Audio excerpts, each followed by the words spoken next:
Fontes do direito internacional privado.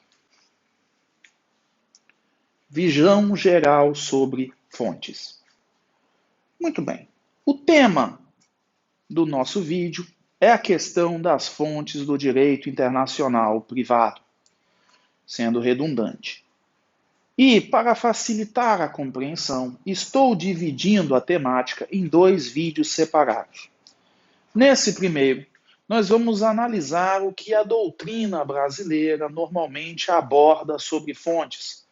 É a visão geral, não adentrando no problema que existe no direito internacional privado quanto a uma espécie específica de fonte que é comum em nosso ramo, mas não é comum em outros ramos. Mas isso é para o outro vídeo. Logo começando a nossa exposição, nós podemos lembrar que quando vocês estudaram Introdução ao Estudo do Direito, Teoria Geral do Direito, em algum momento vocês tiveram contato com o estudo das fontes do direito, as fontes jurídicas. E devem ter, então, lembrado, aprendido aquela famosa divisão entre as fontes formais, os atos de produção, a produção normativa, o produto normativo, e as fontes materiais, aquelas que inspiram a atividade normativa, a atividade de produção.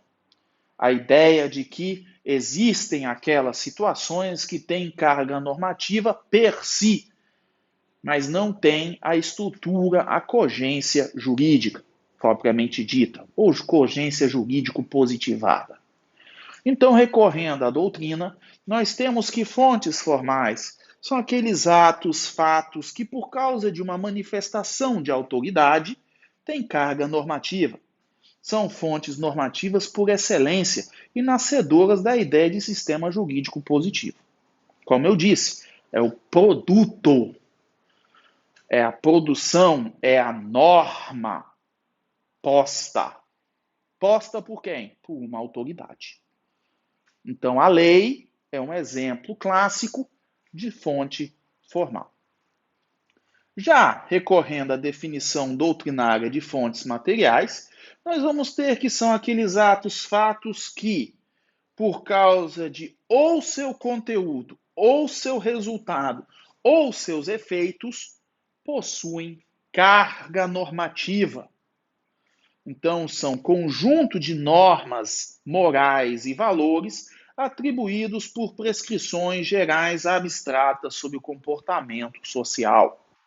Daí vocês saberem que os bons costumes, os costumes, são fontes materiais. Os princípios gerais são fontes materiais. Por quê? Porque elas inspiram a atividade normativa.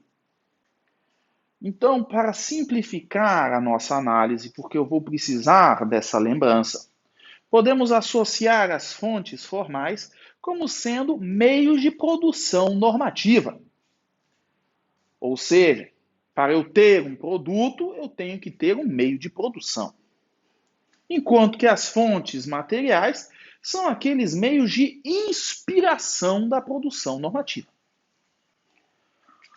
Ou, facilitando, nós temos o processo legislativo para a criação de normas, que é posto, e você tem aquilo que inspira a produção, o processo legislativo, o legislador a propor, a criar a norma.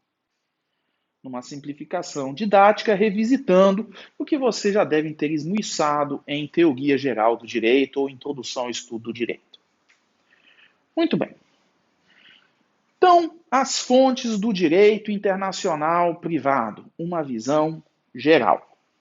Quando você vai ler os manuais e fala de fontes do direito internacional privado, elas vão elencar, são fontes as leis, são fontes a doutrina, a jurisprudência nacional, regional, internacional, os tratados e convenções, os usos e costumes, os códigos particulares, os famosos restatements norte-americanos como sendo um exemplo, o soft law, na acepção de iniciativas de uniformização, como os princípios do UNIDROIT, e etc. Então, isso aqui seriam todas fontes do direito internacional privado, como também seriam fontes do direito, logo estariam no nosso campo de investigação. Porém, aqui nós precisamos fazer um alerta. Temos que tomar cuidado que uma coisa é falar das fontes do direito internacional privado como disciplina, campo abstrato de investigação científica. E outra totalmente diferente é o estudo do direito internacional privado como conjunto de normas de um ordenamento jurídico nacional. Como bem lembro, não existem dois direitos internacionais privados iguais, apesar de existir uma disciplina que rege todos os conceitos empregados por eles. Daí você tomar cuidado, não confunda o direito internacional privado, ramo acadêmico, com o direito internacional privado positivado, manifesto e em determinada ordem jurídica. Manifesto em determinada ordem jurídica. Mais precisamente, para que nós que estamos falando do direito internacional privado brasileiro, não confundam as fontes da disciplina do campo de investigação com as fontes do direito internacional privado brasileiro. Porque logo nós deparamos com fontes que vocês não conhecem ou já ouviram muito pouco. Não há notícia no Brasil do estudo de códigos particulares, restatements. Então, como é que isso poderia ser fonte do direito internacional privado brasileiro? Então, cuidado com isso, tá? Também ainda dentro dessa visão geral, quando você pega manuais mais antigos, década de 80, do século passado para trás, se bobear até alguns da década de 90, e alguns resumões ainda de hoje em dia, e alguns dinossauros que ainda sobrevivem, você vai ter o debate da hierarquia das fontes, o que eu chamo famoso debate do sexo dos anjos, que é basicamente aquela visão de que as fontes poderiam ser hierarquizadas e haveria, então, uma preferência, um patamar de importância de uma sobre as outras. Havendo, então, aqueles que têm a índole nacionalista e aqueles que teriam a índole internacionalista. Para demonstrar isso de forma bem simples, nós teríamos que, para aqueles nacionalistas, a lei nacional sempre é hierarquicamente, prefere sempre tratados que sempre preferem costumes.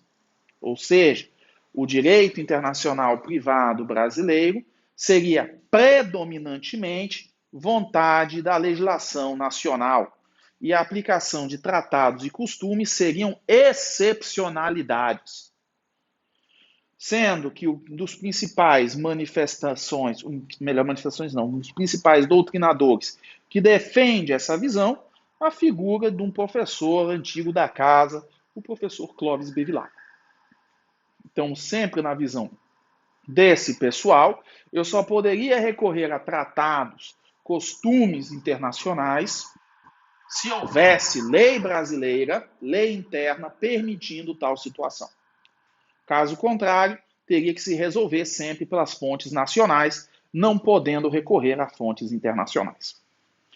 Por outro lado, a dita corrente internacionalista vai propor justamente o contrário. Vai dizer o direito internacional privado, ele predominantemente tem de se inspirar em fontes internacionais.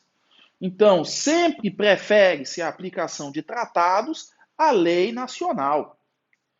Então, a visão é, eu só aplicaria o arcabouço jurídico nacional de direito internacional privado se não houvesse fonte internacional. Se eu tivesse um tratado, um costume internacional sobre aquela questão, ele prevalece sobre a aplicação da norma interna. Então, para esse pessoal, as fontes internacionais seriam hierarquicamente superiores a qualquer fonte nacional. Como expoente desse pensamento, podemos eleger o português Machado Vilela, que teve grande influência no direito internacional privado brasileiro. Muito bem. Por que eu digo que isso é sexo dos anjos? Porque essa questão de hierarquia de fontes é uma temática muito complexa. Aliás, eu vou ser sincero, para mim é uma tarefa impossível. Como é que eu posso estabelecer hierarquia entre costumes?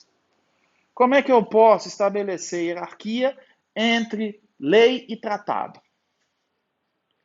Então, basicamente, isso se tornou em desuso, não é mais comum falar nessas correntes, porque hoje a nossa disciplina abraçou a visão do diálogo das fontes. Olha, a compreensão da nossa disciplina é baseada no diálogo das diferentes fontes disponíveis para ela, não gerando a ideia de excluir fontes. Ou seja, primeiro um, depois outro, mas sim a ideia de consenso, diálogo. Tentar fazer uma solução, uma análise das fontes em seu conjunto, para então chegar à solução. E não meramente bitolar o pensamento em um grupo de fontes ou uma categoria de fontes em detrimento das outras. Então, em manuais mais antigos, você vai encontrar essa temática. Ela não é mais recorrente hoje em dia, porque ela foi abandonada pela visão e substituída pela visão do diálogo de fontes. Então, cuidado com isso.